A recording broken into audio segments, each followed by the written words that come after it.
One habit we all relinquish at first with regret is the expressive but excessive motions we use when playing expressive melodic lines. A good example of where we might be tempted to add a little extra choreography is in the wonderful Nocturne in B major by Chopin.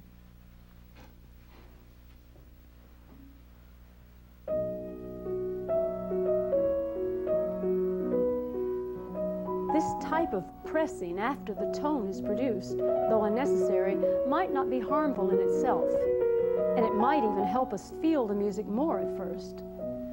But it could also produce inconsistent tone quality, and the movement of the head actually interferes physically with the listening.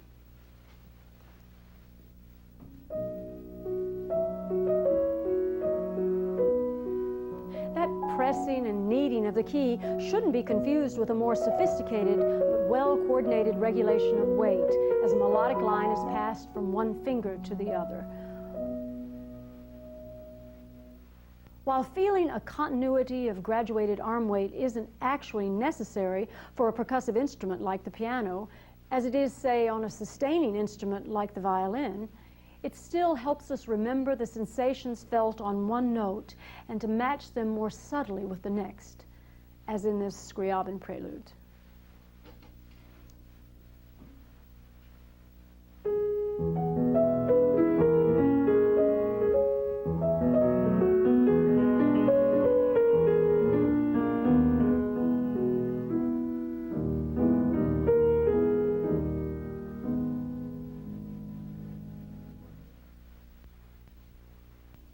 The feeling in the right arm is much like the sensation an artist feels as her arm weight creates the lights and darks of a line drawing.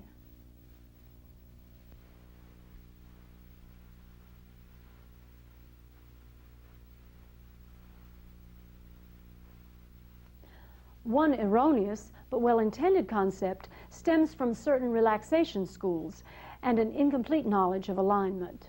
The notion is that when we land, our wrists should be low or extended to support the arm's weight.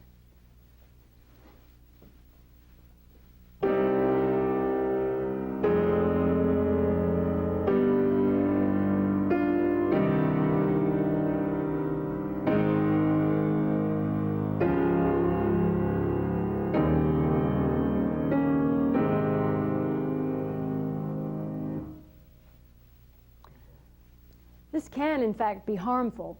If we truly land with the wrist low or hyperextended, we can put unnecessary and harmful strain on our wrist joint. This misconception of what actually happens may stem from the fact that the arm releases so quickly in a well-timed, well-coordinated landing that we don't realize that our arches were in their optimal alignment for supporting weight.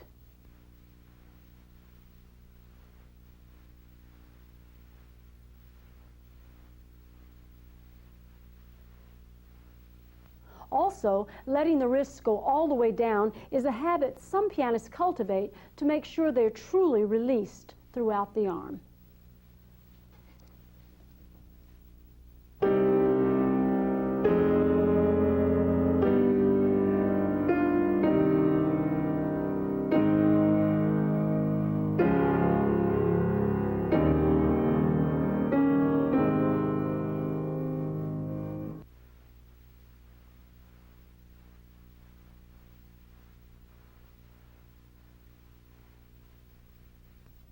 A conceptual cousin to this idea is a notion often associated with the so-called weight or relaxation school of playing.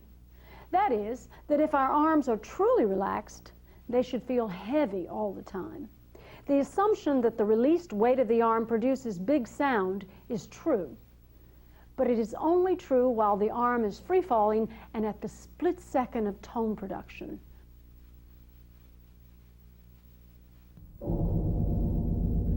The moment the fingers contact the key bed, the weight of the falling arm should be transferred back into the torso, leaving just enough weight to keep the key down, just a few ounces. It's sort of like a falling brick transforming itself into a ping-pong ball on contact. The arms then return to their feeling of utter lightness and buoyancy because they are again supported by the torso and not the piano. we continue to feel heaviness, we are pressing into the key unnecessarily.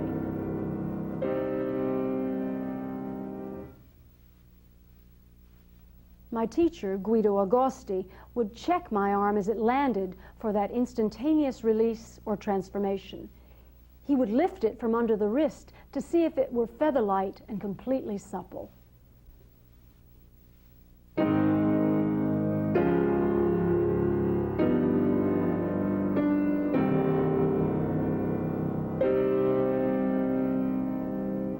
That can be annoying sometimes.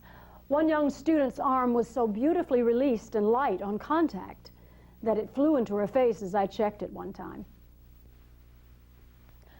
But enough of how not to use the body. Of course, some of the greatest pianists in the world have played with any number of mannerisms and even faulty coordination, but have still moved the hearts of their audiences. But for oneself and one's students, a more consistent, scientifically informed approach to coordination is beneficial. It doesn't have the potential for harm that a more mannered, less than ideal physical approach does, and confusion and frustration become companions of the past. So the exciting challenge now for the pianist trained in the fundamentals of good coordination will be to remain in control of the physical responses as emotional content is added. First, we must decide how we want the music to sound. Then we must find the best coordination to accomplish that. And lastly, we must listen continually to make sure we are truly making music in sound, not in the body. The pianist must always be in control of the gestures and sensations of sound production through all levels of repertory. It is absolutely essential at this critical moment in the training to continue to move step by step and to master each step before going on. We can make those steps as small as they need be, or we can remain on them as long as we need to gain true physical mastery of the movements. But remember, mastery means the maximum musical result with a minimum of physical effort. That means our timing of movement and muscles is perfect. Our body alignment is continually optimal. The right muscles are being used with the right amount of effort at the right time. Most of all, we can hear the music flowing out as we want it to.